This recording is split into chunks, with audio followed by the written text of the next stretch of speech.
세상을 바꿀 과학기술을 알아보는 테코노미 시간입니다.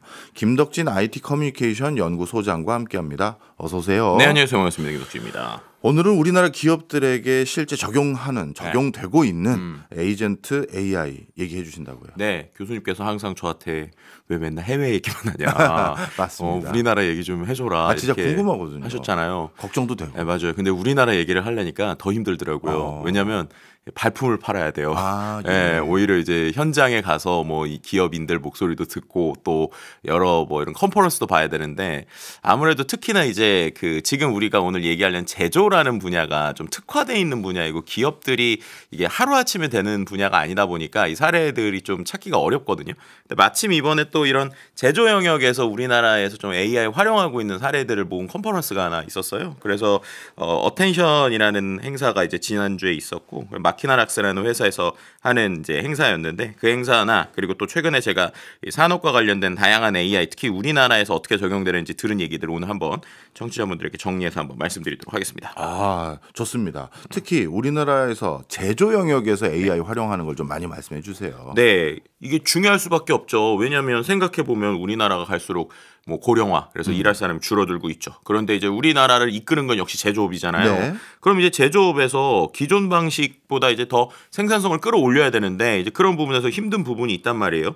그런데 이제 뭐 방금 오프닝에서도 말씀 주셨지만 뭐 관세 전쟁이라든지 뭐 아니면 여러 가지 문제들이 있는 상황에서 그럼 우리가 어떻게 이 효율성을 끌어올릴 수 있느냐. 결국에는 인공지능으로서의 전환이 지금 제일 포인트가 아니냐라는 얘기들이 계속 나오고 있는 상황이에요. 네. 특히나 이제 우리나라가 이제 제조 강국의 홈그라운드이기 때문에 요 이점을 좀 잘 살리면서 이제 특화된 AI를 좀 하면 좋지 않느냐는 얘기가 나오고 있거든요. 그런데 이제 실제로 우리나라의 AI 도입률, 특히나 제조업, 국내 제조업의 AI 도입률을 좀 보면 2024년 이제 통계집을 봤을 때 전체 업종의 한 30% 정도거든요. 그런데 이제 그러니까 제조업에서의 AI 도입률은 25.4%로 약간 좀 떨어지는 상황이에요. 네. 그리고 이제 AI를 도입한 기업들도 전면적인 게 아니라 일종의 좀 시범 단계 수준이다 보니까 이 부분에 있어서 왜 이렇게 제조가 상대적으로 좀 도입이 적고 그리고 왜 이제 이런 부분에서 그럼 어떤 식으로 좀 제조에 적용이 되느냐, 적용을 해야 되느냐에 대한 좀 연구들이 최근에 좀 많이 나오고 있는 상황이죠.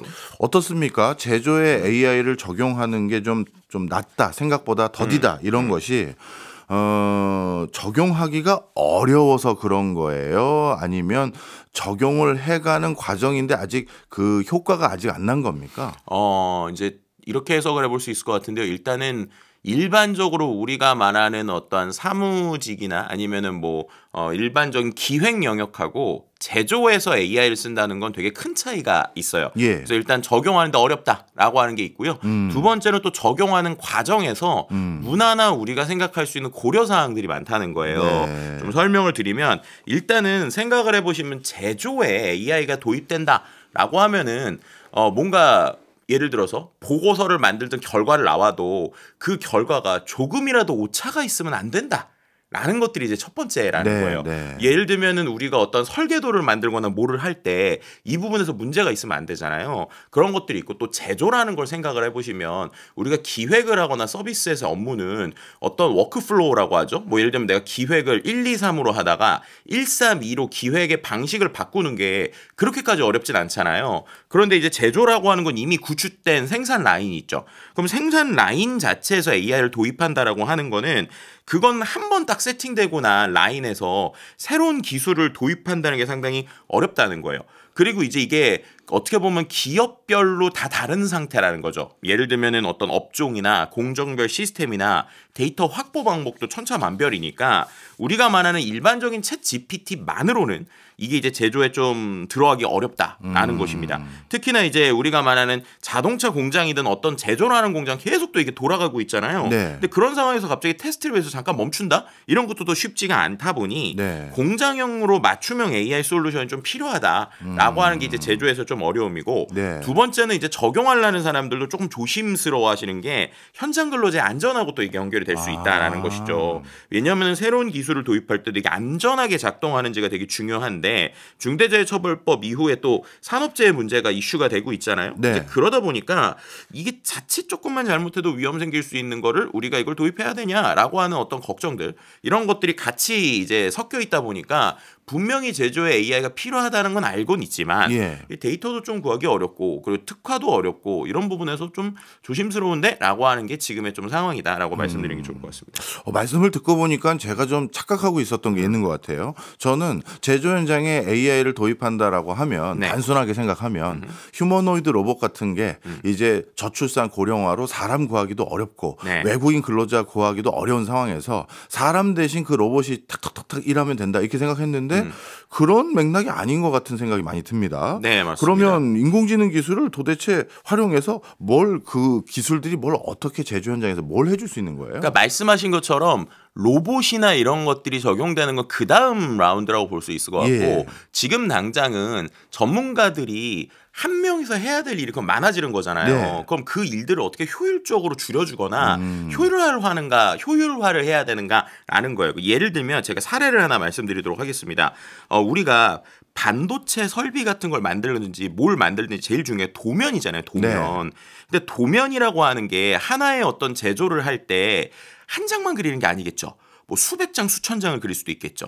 아니면 기존에 있던 도면들도 있을 거잖아요. 예. 그럼 예를 들어서 제가 새로운 제품을 제조하려고 그래요. 아니면 뭔가 납품하려고 그래요. 그럼 기존에 있던 도면하고 개선된 도면이 뭐가 다른지도 좀 확인을 해봐야 되고 예. 그리고 뭔가 버전에 따라서 이것들이 어떤 비율이 있는지도 확인을 해야 되고 또 예를 들면 제가 이 도면을 A라는 회사에다가 이제 제안을 받고 B라는 회사에 제안을 받고 C라는 회사에 제안을 받았어요. 그럼 A, B, C라는 회사가 제가 준 가이드라인이 있겠지만 네. 그래도 조금씩 다르게 만들거나 이 축척이 조금씩 다를 수 있잖아요. 근데 이런 것들을 데이터로 넣으면 AI가 이거를 가지고 효율화해 줄 거다라고 우리는 그냥 막상 그렇게 생각하지 않습니까? 예. 근데 실제로 데이터를 넣으면 그게 쉽지 않다는 거예요. 아. 예를 들면 제일 대표적인 게 이 도면에 있는 거를 우리가 말하는 데이터로 만드는 기술 이른바 OCR이라고 표현을 하는데 예. 이 OCR이 일반적인 숫자나 내용은 잘 파악할 수 있거든요.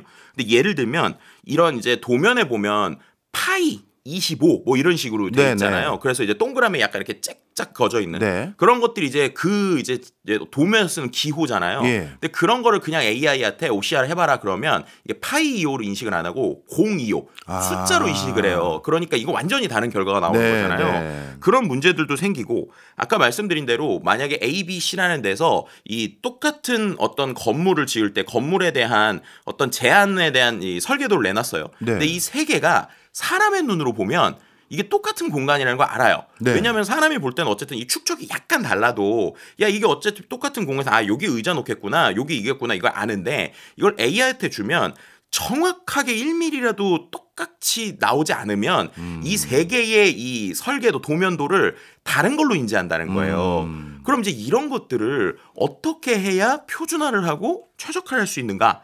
이런 부분들이 실제로 이제 제일 큰 허들이라는 거죠. 네. 그래서 이제 되게 재밌는 얘기를 이제 제가 그 컨퍼런스에서 들었는데 예. 이날 이제 윤성호 마키나락스 대표가 뭐라고 이걸 표현을 했냐면 예. 일단은 AI 자체 엔진 추론을 하는 엔진 자체는 엄청 좋아진다는 거예요. 그래서 예. 거의 매 7개월마다 2배 이상씩 성장을 하고 있는데 문제는 그렇게 똑똑한 AI라도 바로 그냥 쓰려고 그러면 이건 마치 스탠포드 박사급 AI가 울산 공장에서 즉시 일할 수 없는 거랑 똑같다.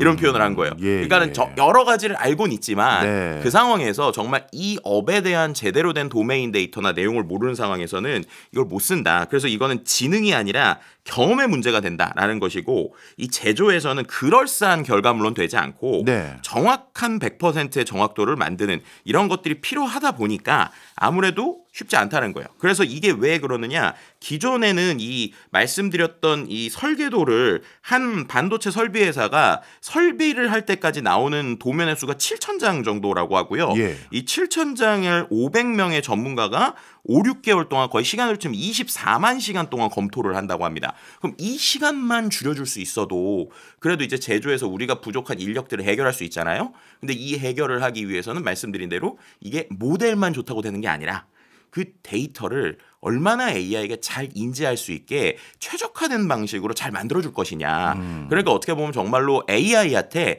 제조업의 경험을 어떻게 학습시켜줄 것이냐. 이게 이제 중요해지는 포인트다라는 거예요. 네. 그런데 이제 문제는 그런 걸 제대로 하기 위해서 그럼 이거에 대해서 두 가지 전문가가 다 있어야 되는 거예요. AI를 잘 알면서도 제조도 잘 알아야 되는 이 현장에 대한 경험이 있어야 되는데 우리나라에 아니면 전 세계적으로도 이 제조와 AI를 동시에 잘하는 어떤 전문가나 아니면은 제조의 관점에서 AI를 읽을 수 있는 눈이나 반대로 AI 전문가들이 제조를 읽을 수 있는 눈들이 부족하다 보니까 이 부분이 될 것 같네? 라고 했는데 막상 해보면 잘 안 되네.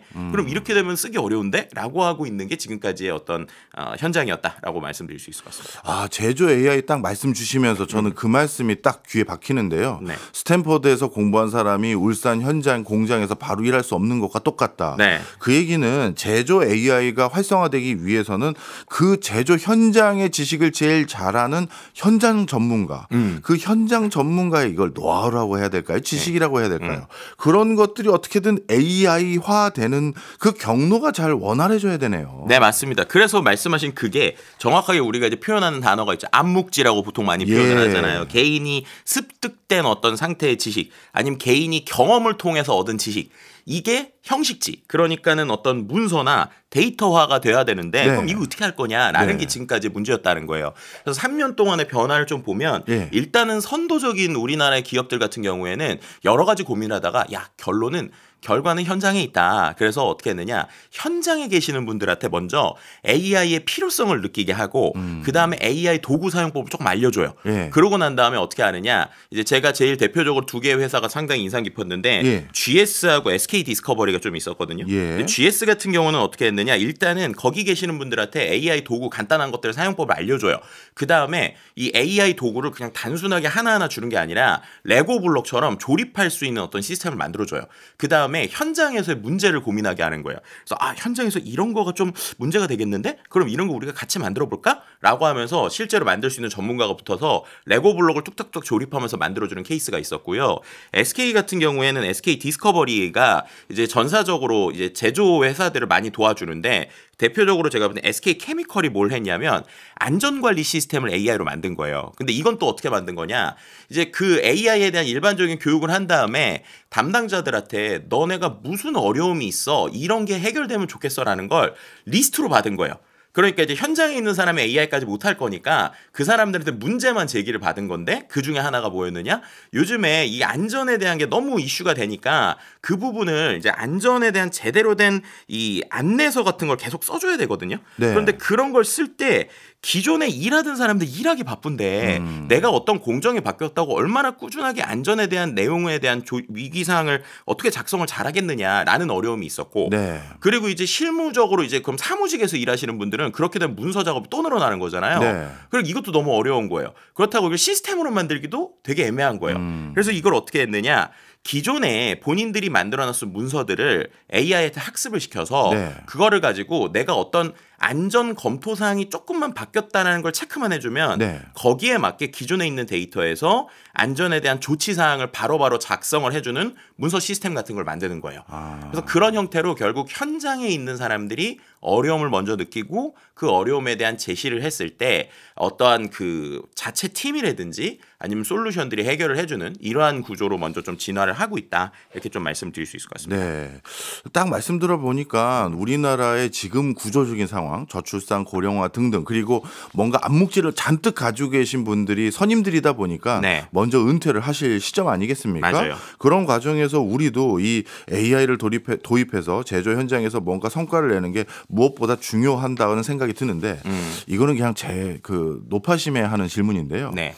또 가끔 그 나이 드신 시니어분들 밑에서 일 배우는 주니어들 입장에선 이 AI 이거 내 일자리 위협하는 것 같은데 이러면서 거부하거나 외면하려는 그런 분위기는 없나요? 그러니까 여기서 상당히 흥미로운 게 앞서서 말씀드린 컨퍼런스에서도 그렇고 이런 내용들에서 포인트는 뭐냐면 결국에는 얘가 다 해주는 게 아니에요. 그럼 예를 들어서 지금 마키나 학사에서 좀 보여주려고 했었던 사례가 뭐였냐면 결국에는 아무리 밖에 있는 사람들, 그러니까 외부에 있는 사람들이 데이터를 가지고 도와주더라도 현장에 있는 사람들의 문제는 계속 생긴다는 거예요. 그럼 현장에 있는 사람들이 문제가 생길 때마다 이런 것들을 하나하나 에이전트로 만들어줄 수 있는 솔루션이 있다면 궁극적으로 제조 현장에서 일하는 사람들이 자기 일자리가 부족한 것보다 지금 절대적으로 일자리 자체가 이제 일자리에 비해서 사람이 모자란 상황이거든요. 네. 그럼 그런 상황에서 한 사람의 효율성을 극대화하는 쪽이 크다.